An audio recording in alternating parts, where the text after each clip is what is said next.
Good morning, students. Now we are starting with the dissection of the abdominal cavity. Okay, this is the dissection for the anterior abdominal wall.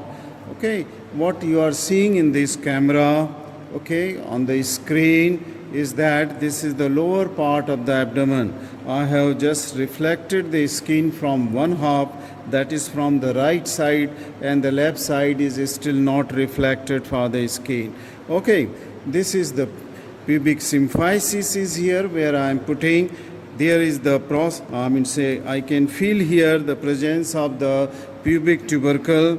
This is the anterior superior iliac spine where I am just pressing it with my index finger. This is the anterior superior iliac spine. From pubic tubercle to the anterior superior iliac spine, this fold of the fascia, it is called as the inguinal ligament. This is the inguinal ligament, which is an aponeurotic seat of the external oblique abdominis muscle. So this is from pubic tubercle to the anterior superior iliac spine. This is the inguinal ligament is here. I have removed the most of the fat from the lower abdomen and the upper part of the abdomen. I have removed it, and then here there is no deep fascia into the abdomen. There is no deep fascia into the abdomen, and the reason is that because the abdomen is used for the respiratory purpose as well as for that of the accommodation of the abdominal viscera, so distension is needed. So because of that reason there is no, but then the deep fascia is replaced by a membranous layer. So what I did that I removed all the fatty layer from this area and from the upper part of the limb here so that you can see the inguinal ligament. And now instead of the deep fascia, the superficial fascia is organized into two layers.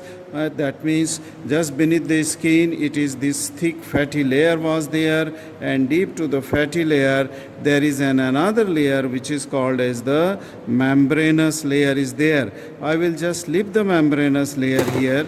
This is the aponeurosis of the external oblique abdominis, and then in the lower part I have just lifted this membranous layer. So my finger is passing deep to this membranous layer between the aponeurosis of the external oblique abdominis and this membranous layer.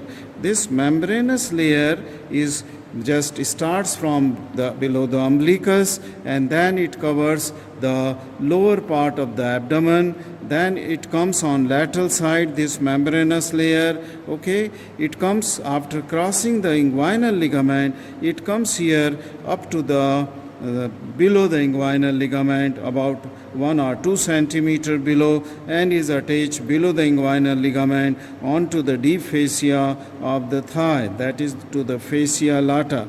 That means this membranous layer just seals the here the space which is there deep to this membranous layer.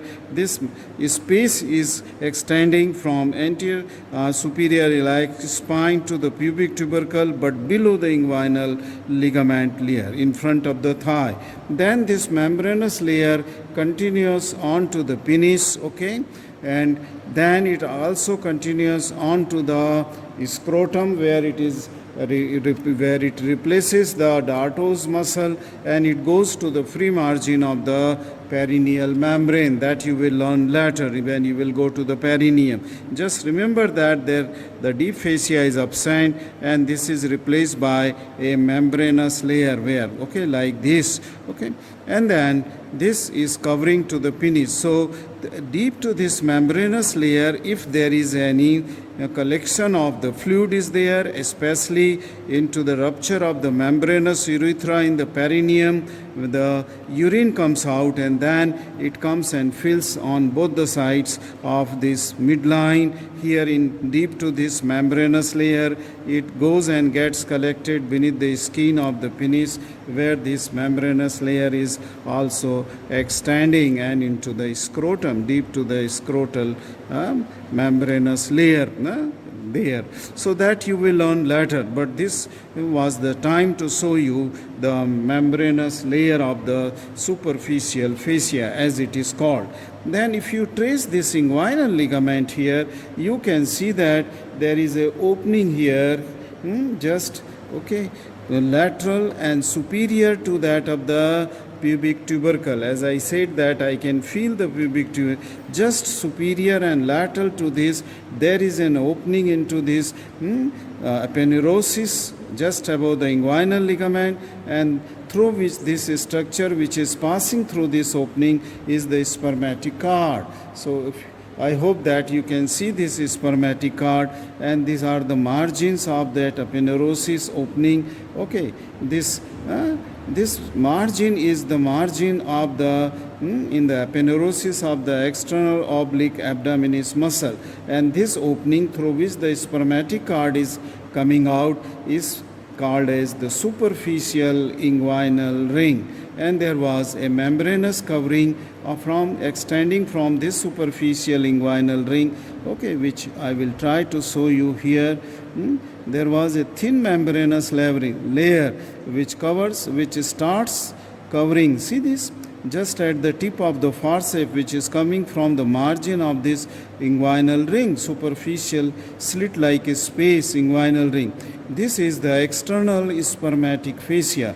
So from the margin of superficial inguinal ring, whole of the spermatic cord is covered by a membranous covering called as the external spermatic fascia. That I will tell you again when I will teach you the covering of the spermatic fascia. So, okay, I will now dissect this muscle that is called as the external oblique abdominis muscle, okay, and then we'll show you. So I will come back for external oblique abdominis muscle after some time. Thank you very much for watching this video.